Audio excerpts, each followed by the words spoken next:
Hey everyone, and welcome back to another episode of Energy If You Know You Know, the podcast that provides a platform for the Gen Z workforce to share their unique perspectives, ideas, and aspirations as they shape the energy industry's future. I'm so excited to introduce to you today's guest, Stephanie Baskin. Stephanie is a first-generation college graduate from Texas A&M. She graduated with a bachelor's in mechanical engineering and has recently joined Wood as an instrumentation engineer. Hey, Stephanie. I'm so excited to Hello. have you here today and to get to know more about your story. Excited to be here. All right, let's dive right in.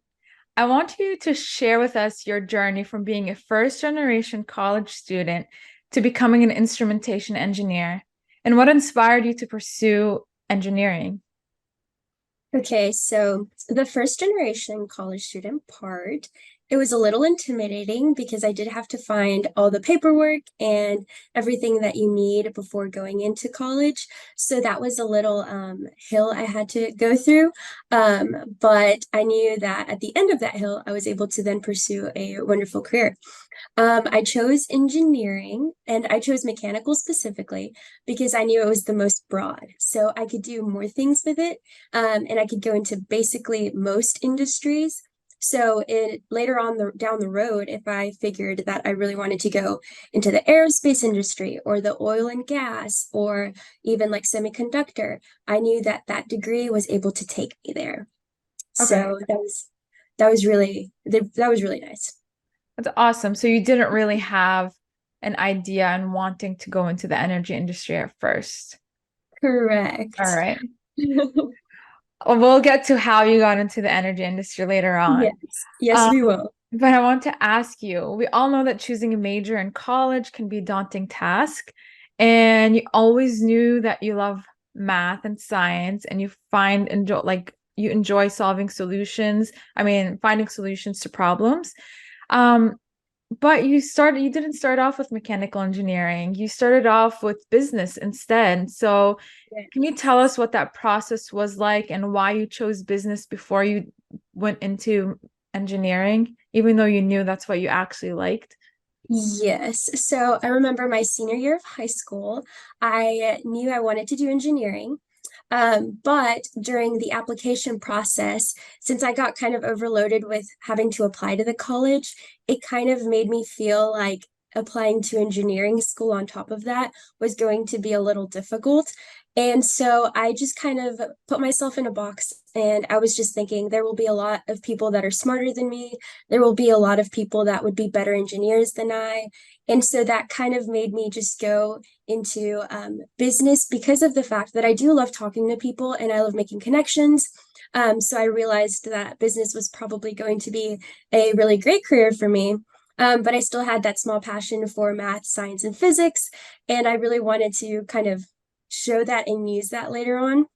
But I mostly went into business because I was scared of not being the best or even in the top, I don't know, 100% or whatever of engineers. So fear was mostly the reason why I went into business, but I really did enjoy my 1 year there because I did learn a lot of useful skills that most engineers don't learn because they are not in that field. So I feel like it gave me a slight advantage on top of the people that went straight into engineering. So that was a really unusual path, but I think it really suited my personality and it was unique to me.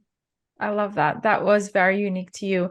And how did you overcome that fear and decide to apply into engineering after a year? Some students go and do that and they're like, well, I've already done 1 year. I'm not going to go back and I'm going to lose time. Everyone's on a time crunch, excited Yeah. to go into the workforce. So how did you overcome that fear? That is a good question. It did take me 5.5 years to graduate because of the 1 year in business school. But I think during business school, I had friends that were in engineering or were going to go into engineering. And kept looking at their homework. It's very nerdy, but I kept looking at their homework and I was like, I really want to do that. Like, I can do that. That looks simple, that looks fascinating, and that drew me to engineering. Mhm. Even though I really loved, because I had already made friends in business, I was already involved in organizations. I knew that the advisors, I loved them so much. So I already had this community, but that homework and looking at people solving problems and building things in engineering like 101, I was like, okay, that passion is still there. So I would rather a career in something that I really love rather than a career that, even though I have a good, stable community there, I won't be able to learn these things. Okay. So that's why I mostly decided to go into engineering. I love that. I'm very proud of you. That's great.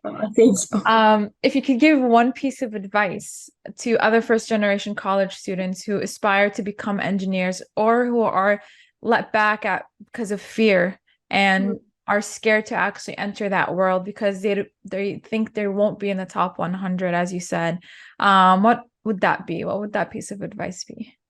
I would say don't be intimidated, for sure. And the other advice that I would honestly tell them is to reach out through LinkedIn, like freshman year, get a LinkedIn page, and then start connecting with people within the business or within the industry or company that you would want and dream to work for, and just start connecting and like throw a little message in there saying, look, I am a freshman in engineering school and I really, want to get to know the company more. Because if you already work in that company, you'll respect that courage, even though it takes, like, let's say 2 minutes to write that message. It'll have a really long lasting impact on the company and the people that you reach out to. So it definitely makes you stand out. So even though networking, I was intimidated by that word, I would say networking is just making friends. That's how I kind of viewed it, as Okay. less intimidating. I was like, you're making friends, you're making friends with people that are going to be where you want to be. So it's not like you're using them. It is just that you are genuinely connecting Hmm. and trying to find like a mentor through those connections. So I would tell first generation, especially since you don't have people in your family that are in any industry, to definitely reach out to people that are willing to help you. Oh, absolutely great advice. Okay, so we found out your background. You went from business to mechanical engineering. However, you now need to transition into the real world. You go through, like, I know as a student, you're always focused on exams, presentations, and so forth. And sometimes you like forget that you actually have to think of where am I going next, Yeah. right? But you have kind of a unique approach and like dive into the real world. You were also planning a wedding. Congratulations, you're newlywed. Thank you. You're Thank you. planning a wedding, focusing on your finals, graduating, and looking for a job.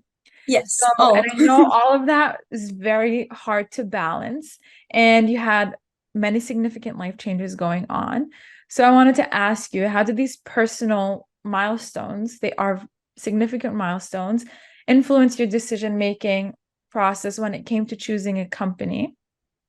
And what yes. criteria did you prioritize when interviewing with companies, and how important were the company's culture, and all of that in the decision-making process? I'd love if you could share those experiences because it's a lot.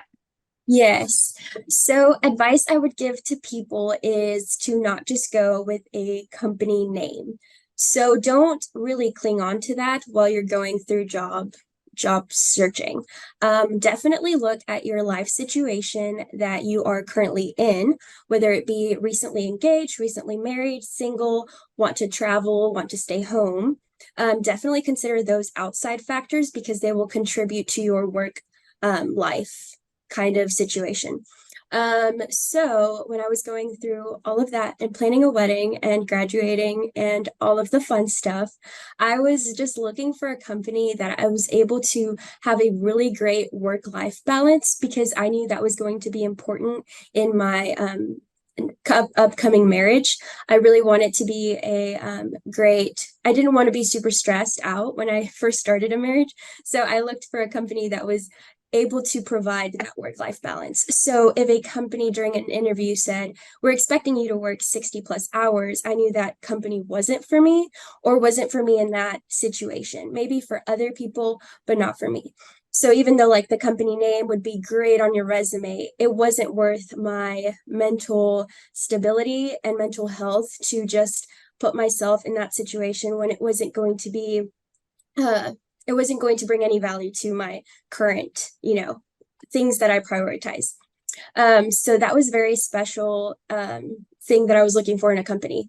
And so when then I went to interview with companies, I would definitely ask like what the culture is like, if you prioritize work-life balance, if you are more of like working, for I don't know, 50, 60 hours a week, because there are companies that do that. And so I really asked that in the interviews. I then kind of just really talked to the recruiters. During career fair, you have a really great opportunity to not just look at companies, but get to talk to the recruiters and kind of get a feel of the culture because they do bring people in from the company that are managers, that are even just like working in the specific industry, just like everyday workers. And they'll be able to give you a feel of what you will find in that company later on.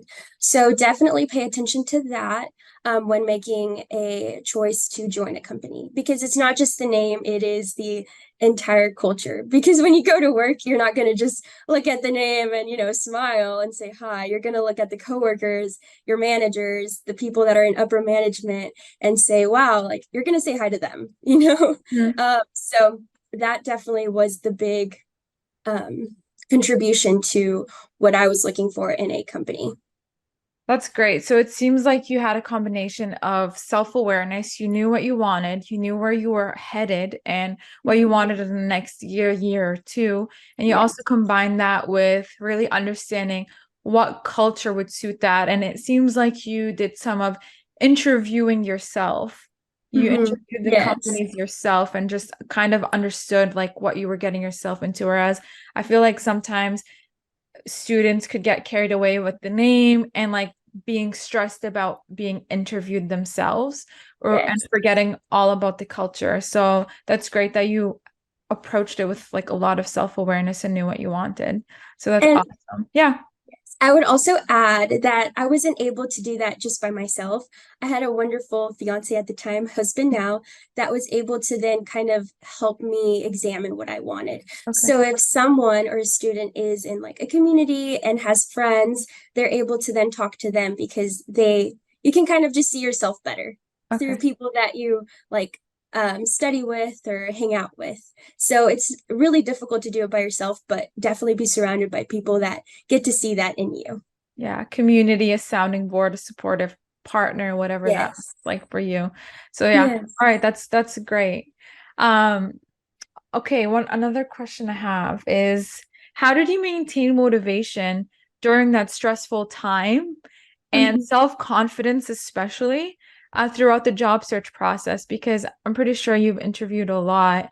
And how did you face rejection if you faced any rejection? Yes. So that was very difficult for me. I was really scared. That's why I never really touched my resume because I was like, it's gonna get thrown out anyway. I'm very scared of rejection. And so this part, I really just had to go through it. So I applied to 46 job positions, Hmm. which if you didn't know, people that are in college, and I didn't know this, you don't just apply to the company. You have to like find job positions within the company to apply to. So you could apply to, let's say, 5 positions in one company. Hmm. So I was not aware of that. So I applied to like 46. I got rejected from like 13 to 15, and I didn't hear anything back from the rest of them. So that is very normal. I think it is, especially if you go that Hmm. much into it.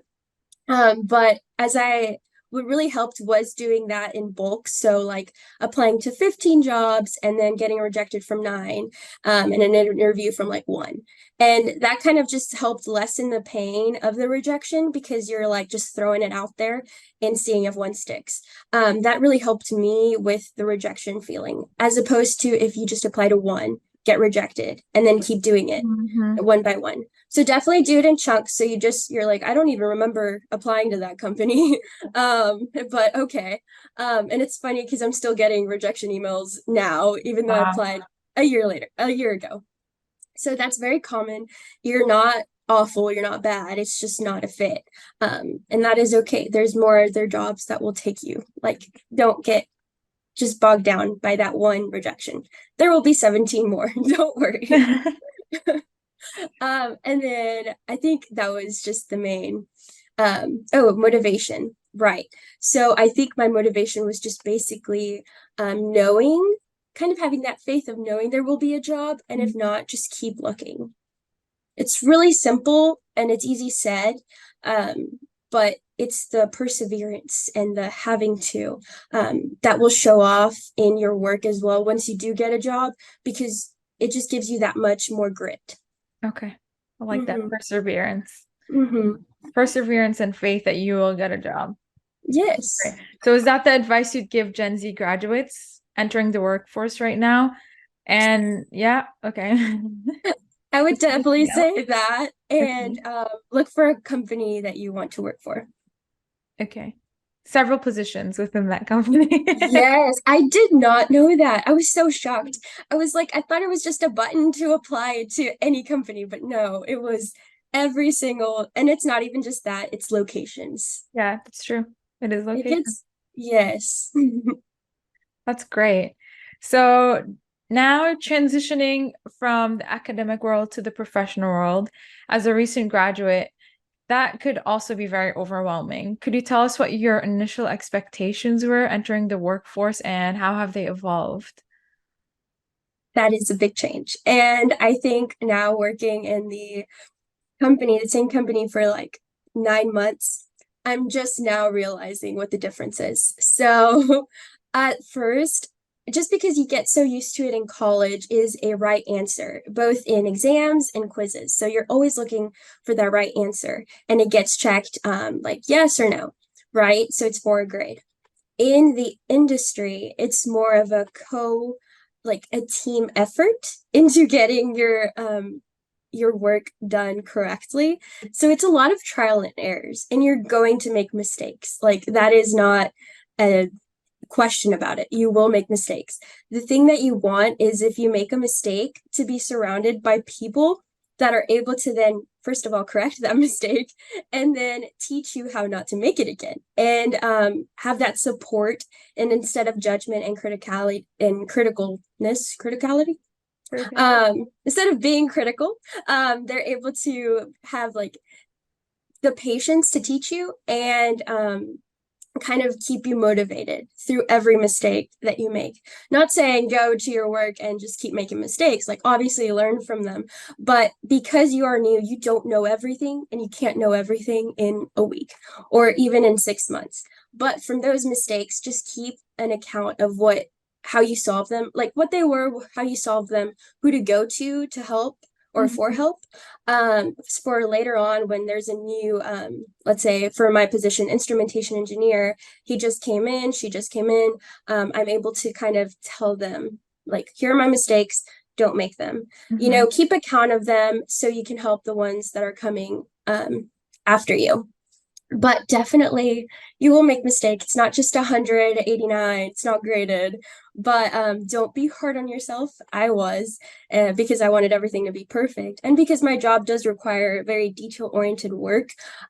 So I knew that a decimal was a big deal. um, and not like in college where it was like partial work you get +3. No, it's bad, it's not a good work.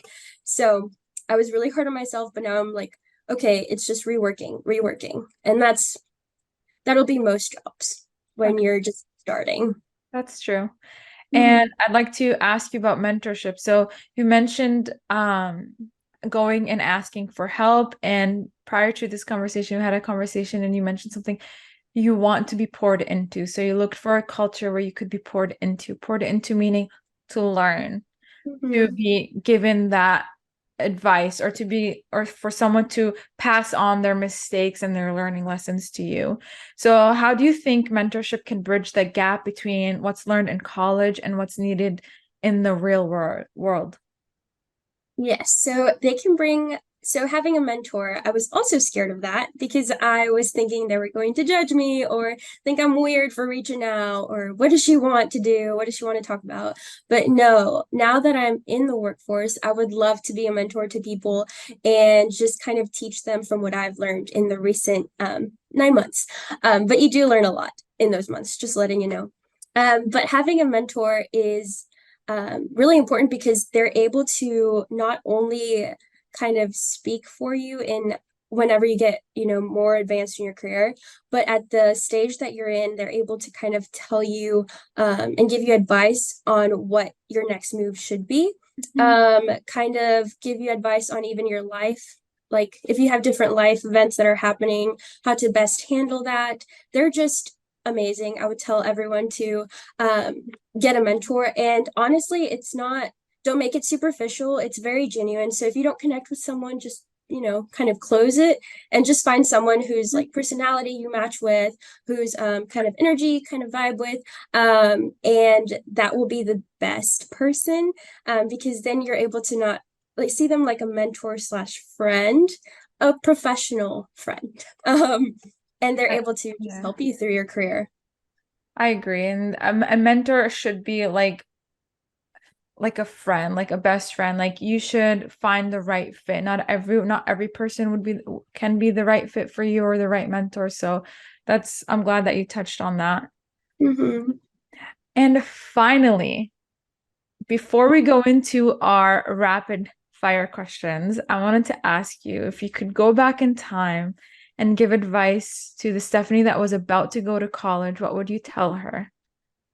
I would tell her, first of all, everything turns out okay. Even if you spent 5.5 years in college, it's fine.